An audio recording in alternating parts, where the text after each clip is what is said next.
वो बहुत बड़ा नास्तिक निकला, बहुत बड़ा नास्तिक निकला। उसका वास्तविक नाम जो है नास्तिक वेन था। वेन बहुत बड़ा नास्तिक राजा था और धर्मात्मा का पुत्र था, और यज्ञ करने के बाद उत्पन्न हुआ, क्योंकि यज्ञ के प्रभाव से ही जो है वह उत्पन्न हुआ था। उनके जीवन में संतति नहीं थी, इसलिए जो है वह नास्तिक हो गया।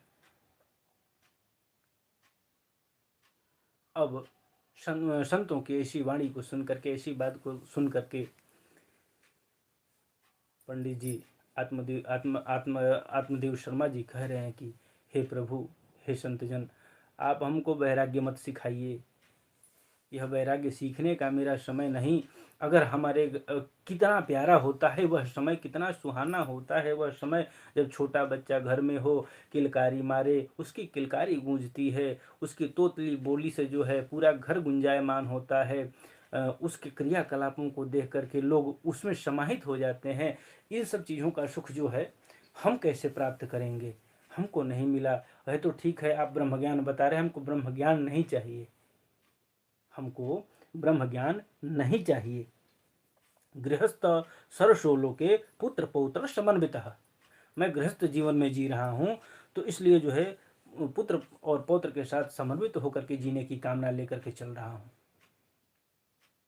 बोले महाराज ठीक है, आप जब इस प्रकार से कह रहे हैं, इच्छा तो नहीं है, लेकिन एक संत बोल पड़े कि मैं ललाट की रेखा पढ़ना जानता हूँ, मैं तुम्हारे ललाट की रेखा पढ़ लिया हूँ। और रेखा पढ़ने पर उस संत क्या देखा, रेखा जब पढ़ा तो क्या उसको पता चला, सप्त जन्मावधि तव पुत्रो नैव च नैव च। बोले महाराज सप्त जन्मावधि तव, 7 जन्म तक, बोले पुत्रो नैव च नैव च, को जो है कोई संतति नहीं है, अभी नहीं, आगे आने वाले 7 जन्मों तक तुम्हारा कोई औलाद नहीं होगा। मैंने तुम्हारे मस्तक की रेखा देख करके पढ़ लिया। अब तो जो है पंडित जी बड़े दुखी हुए। बोले महाराज यहाँ तो 1 जन्म की पीड़ा लेकर के इतना मैं रो रहा था, आपने 7 जन्मों का वृत्तांत बता दिया, इस जन्म को अब मैं कैसे झेलूंगा? बड़ी विडम्बना है, बड़ी दुर्दशा है, कैसे जो है इसको झेल पाऊंगा, समझ नहीं आ रहा है। आप अब पैर पकड़ लिए कि नहीं, हमको संतान का सुख इसी जन्म में चाहिए, और मैंने सुन रखा है क्या, वृथा न जाए देव ऋषि वाणी, संतों की बात कभी वृथा नहीं जाती है, संतों का आशीर्वाद लगता है। अरे संतों और महापुरुषों के ऋषियों के आशीर्वाद से देवता भी जो है धरती पे अवतरित होते हैं, और भगवान के द्वारपाल जय विजय को भी शापित होकर के यहाँ आना पड़ता है। नारद जी का श्राप, सनकादि ऋषियों का श्राप जो है, भृगु जी का श्राप लेकर के धरती पर आना पड़ता है। तो संत का जो है संत का आत्मज्ञान, संत की कृपा वो होती है। देखिए एक अचानक से घटना हमको याद आ गई इसी पे। हमारे देश के पूर्व प्रधानमंत्री जवाहरलाल नेहरू जी हुआ करते थे, और नेहरू जी के पिताजी, उन लोगों के बारे में बहुत हमको जानकारी नहीं है। नेहरू जी के पिताजी का नाम शायद मोतीलाल था। मोतीलाल जी अपने किसी मुसलमान दोस्त के साथ हरिद्वार गए। हरिद्वार गए तो वहाँ एक गंगा जी के किनारे ही वृक्ष था, और उस वृक्ष पे एक बाबा रहा करते थे। वो बाबा करते क्या थे भैया, तो सुबह को उतरते, शौचादि करते, करके गंगा जी से 1 घड़ा पानी लेते, लेकर के ऊपर चढ़ जाते, फिर दिन भर जो है नीचे नहीं उतरते। एक पोटली छोटी सी टंगी रहती नीचे, जो कोई आता उसमें कुछ डाल देता, उसी से जो है अपना भरण पोषण करते, फिर वो नीचे नहीं उतरते। सुबह का सुबह ही उतरते, गंगा जी में स्नान किए, 1 मटका जल लिए और लेकर के चले गए, 1 मटका उनका लटका है। तो जिस मित्र के माध्यम से जवाहरलाल नेहरू जी के पिताजी वहाँ गए थे, उन्होंने कहा कि बड़ी दिव्य संत हैं, चल कर के आशीर्वाद ले लो। इनको भी कोई संतान नहीं था अभी।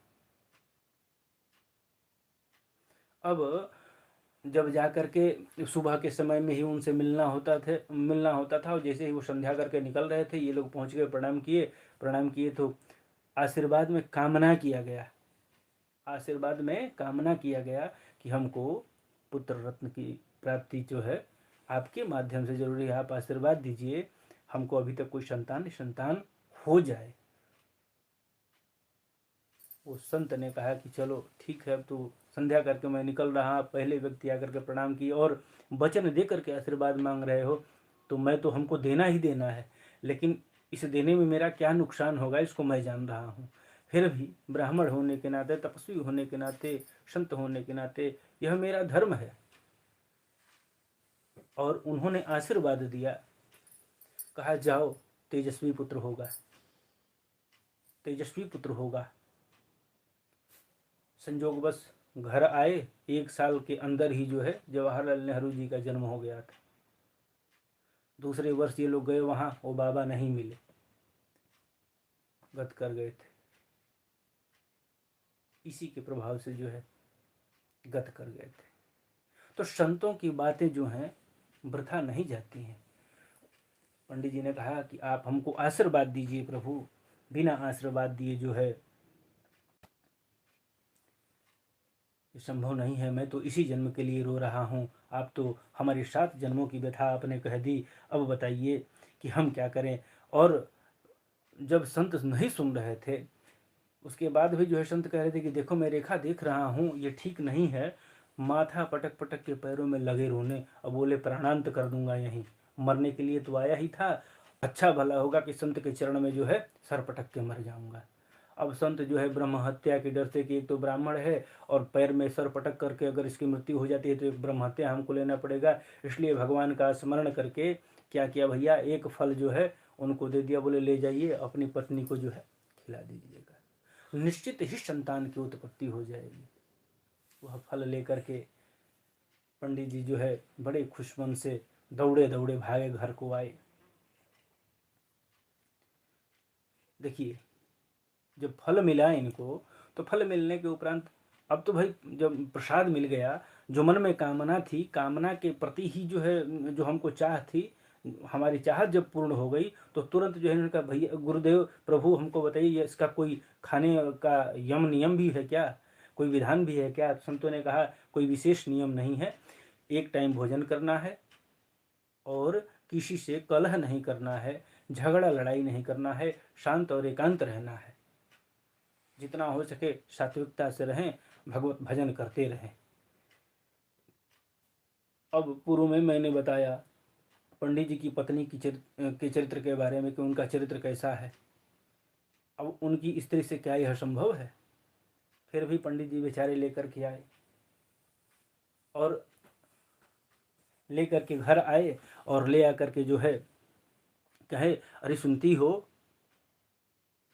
देखो आज सुंदर सुस्वाद फल लाया हूँ और जल्दी से इसे तुम खा लो, अगर इसको खा लोगी तो निश्चित ही बेटा हो जाएगा। ब्राह्मणी जो है अब उनकी पत्नी धंधकारी बड़ी चक्कर में पड़ गई और बोली यह फल किसने दिया है, नाना प्रकार के प्रश्न करने लगी। औरतों के मन में जो है तमाम प्रकार के प्रश्न जो है ऐसे ही चला करते हैं। बोले अब सोचने लगी कि पूछने लगी, कहने लगी ये कैसा फल है, किसने दिया है, ये आत्मदेव ने जो है इसकी पूरी कहानी सुना डाली। अब जो है धुंधली ने सोचा कि भगवान जाने किसने दिया होगा, क्या किया होगा, कैसे दिया होगा, खाऊं कि नहीं खाऊं, खाने से पता नहीं होगा कि नहीं होगा, कई प्रकार की बातें जो हैं उसके मन में चलने लगी। फल भक्षेण गर्भ स्याद गर्भेणोदर्वृद्धिता स्वल्पभक्षम ततो शक्तिर्गृह कार्यम कथम भवेत। देखिए कहानी यही नहीं रुकी है, कहानी भी और आगे बढ़ गई।